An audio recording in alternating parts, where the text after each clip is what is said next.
Olá pessoal, sejam bem-vindos a mais um vídeo do meu canal do YouTube. Se você ainda não me conhece, o meu nome é Elisa, eu sou psiquiatra especializada em psicoterapia e esse canal do YouTube surgiu para trazer saúde mental de uma maneira descomplicada e prática para te ajudar na sua rotina e na sua vida. Se você observar os outros vídeos aqui do canal, você vai ver que eu sempre trago temas que são aplicáveis à sua rotina, não necessariamente seguindo uma lógica tradicional, mas muitas vezes são temas que por algum motivo suscitaram alguma reflexão em mim, ou na minha vida, ou no atendimento do consultório, e eu resolvo elaborar para trazer aqui para vocês. E eu confesso que eu acho que o tema que eu vou trazer aqui hoje pode ser um pouco polêmico para algumas pessoas. E é um tema que eu andei refletindo muito nas últimas semanas. Conversei com algumas outras profissionais da saúde sobre e, coincidentemente, chegaram algumas pacientes no consultório com essa mesma demanda. E eu parei para refletir, analisar, estudar e resolvi elaborar um vídeo para conversar com vocês aqui hoje. De maneira cada vez mais frequente, eu tenho visto no consultório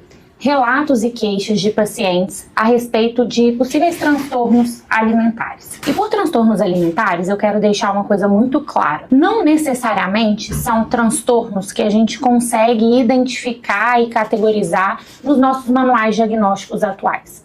O que eu quero dizer por transtornos alimentares é uma maneira de se alimentar e de pensar na comida de maneira algo disfuncional, que gera algum tipo de sofrimento emocional, mesmo que essa preocupação não se encaixe perfeitamente em algum dos critérios diagnósticos que a gente tem ainda. E isso me levou a pensar na possibilidade da gente ter alguns transtornos alimentares ainda emergentes, que não necessariamente já se configuram um transtorno tais como outros que a gente já conhece. E eu parei para pensar do porquê a nossa geração, e quando eu digo geração, não apenas geração Z, millennials, etc., mas o contexto atual, por que a gente está presenciando cada vez mais esse tipo de sofrimento relacionado à alimentação. E para mim, soou muito óbvio a pressão estética que tem advindo das redes sociais e um retorno ao culto à magreza excessiva e o impacto disso nesses transtornos e nesse sofrimento que eu mencionei. Eu sempre fico muito preocupada da gente também tender para o outro extremo, em que durante muito tempo a obesidade, a liberdade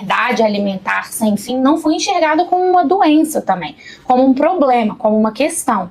E não, eu criticar o culto à magreza não é para a gente vangloriar e normalizar também a obesidade e outros transtornos alimentares que estão no outro lado do espectro, mas sim a gente refletir também como esse outro extremo pode ser muito preocupante. E isso tá levando, sim, a muito sofrimento mental. Eu não sei se vocês chegaram a assistir o Oscar desse ano. Eu assisti, mas nem foi exatamente isso que me levou a essa reflexão. Mas na semana ali do Oscar, no meu explorar do Instagram, tava aparecendo várias fotos da Ariana Grande. Eu confesso que eu nem sei direito o que ela canta, eu nem sabia o filme que ela tinha feito, descobri depois.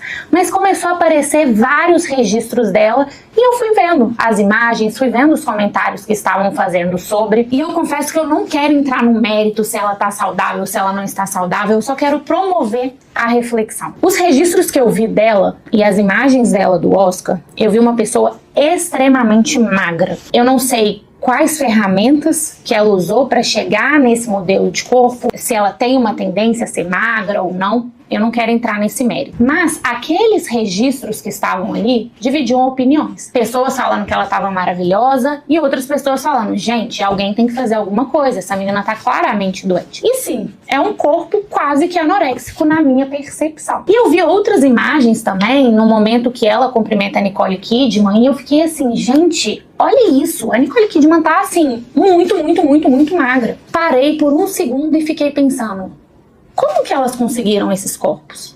E eu realmente não sei se é por uma dieta extremamente rigorosa, se é por alguma medicação, se é por uma atividade física de excelência, mas o que eu sei é que tem várias pessoas que mesmo seguindo uma dieta super rigorosa, praticando atividade física com regularidade, sendo super disciplinada, não alcançam esses corpos. E a partir do momento que essas pessoas não alcançam esses corpos, inicia um grau de sofrimento. Isso me leva a questionar, será que a gente não está vendo uma geração de pessoas que fazem uso de recursos que a gente desconhece para emagrecer, e a partir do momento que outras pessoas seguem o script que é recomendado, mas não faz uso dessas ferramentas, quando elas não alcançam esse estereótipo de magreza que é difundido como possível de ser alcançado só com uma vida disciplinada, se não seria exatamente isso que gera esse sofrimento, que gera esse transtorno nessas outras pessoas. O que eu quero que a gente reflita é como esses padrões podem estar influenciando a nossa saúde mental. E quando eu digo nossa, é minha, sua, das minhas pacientes do consultório, das colegas médicas que eu conversei a respeito disso, porque até mesmo pessoas altamente disciplinadas e que eu admiro extremamente a rotina, a dedicação ao corpo saudável, à rotina saudável, até mesmo essas pessoas me relatam sofrimento. Então eu cheguei à conclusão que a gente precisava de conversar sobre isso. E se esse tema de alguma forma ressoa em você, eu quero te convidar a refletir aqui junto comigo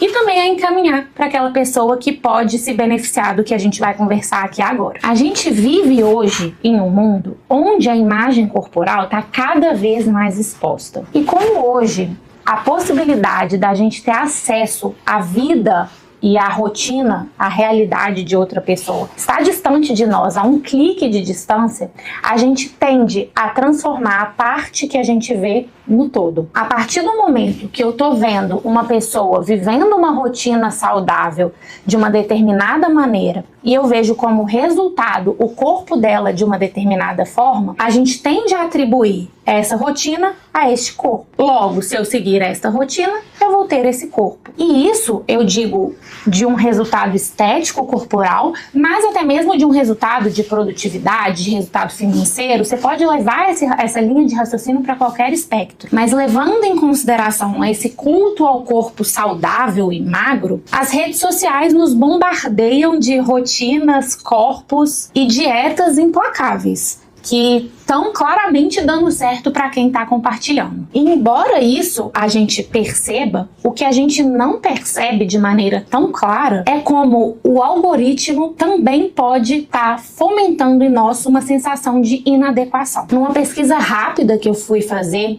nas principais bases de dados de pesquisa e etc., eu achei um artigo muito interessante que associa o tempo de tela em redes sociais, que associa o tempo gasto consumindo conteúdos fitness nas redes sociais, e existe uma correlação positiva, ou seja, quanto mais tempo a pessoa gasta consumindo esse tipo de conteúdo, mais insatisfeita ela tende a estar com o próprio corpo. Além disso, uma outra pesquisa recente mostrou que mais da metade das pessoas que consomem conteúdo nas redes sociais relataram que consumir esse tipo de conteúdo leva um prejuízo na autoimagem. Até porque é muito comum que haja uma comparação silenciosa. A gente tá ali rolando o feed e a gente pensa: ah, mas por que todo mundo tem um corpo perfeito e eu não tenho? Se fulano conseguiu emagrecer tanto, por que eu também não consigo? Onde será que eu tô falhando? Essas pequenas comparações repetidas vezes ao longo do dia vai minando a nossa autoestima e tornando a nossa relação com o corpo cada vez mais negativa. E o que eu sempre digo em diferentes circunstâncias, aquilo que a gente vê nas redes sociais é só um pedaço da vida da pessoa. Muitas vezes a gente não tem dimensão do que se passa nos bastidores. E a gente sabe que tá ficando cada vez mais comum. E o que eu sempre falo, independente da circunstância que a gente conversa aqui, é que nas redes sociais a gente tem acesso só ao palco da vida da pessoa. A gente não tem dimensão do que está se passando nos bastidores. E a gente sabe que está se tornando cada vez mais comum o uso de medicações e outras substâncias para se alcançar aquilo que naturalmente as pessoas não conseguiriam alcançar. Então o uso de inibidores de apetite, hormônios, mesmo sem uma indicação médica tão clara, mas para se alcançar um resultado que fisiologicamente talvez não seria alcançado. E eu não estou falando que não existem medicações que para alguns casos são muito bem indicadas. Eu estou falando falando do uso dessas medicações quando não necessariamente há uma indicação clara, mas quando o objetivo é alcançar um resultado estético que sem essa medicação não seria possível alcançar. E isso nos leva ao próximo ponto que eu queria conversar com vocês, sobre esses transtornos alimentares que, ao meu ver, estão emergindo. Quando a gente falava em transtornos alimentares há pouco tempo atrás, os transtornos que vinham na nossa mente eram a anorexia nervosa, a bulimia, recentemente o transtorno de compulsão alimentar, mas hoje o que a gente observa é que existem novos padrões de um alimentar disfuncional. Embora eles ainda não sejam oficialmente reconhecidos nos manuais diagnósticos, eles estão sendo cada vez mais frequentes nos consultórios de psiquiatria. Muito provavelmente você já ouviu falar da ortorexia nervosa, que é um transtorno que é caracterizada por uma obsessão por uma alimentação extremamente saudável. E o mais curioso, o mais trick de cada um desses transtornos é como a sociedade valoriza esse tipo de comportamento. Muitas vezes, essas pessoas são valorizadas pela disciplina e a persistência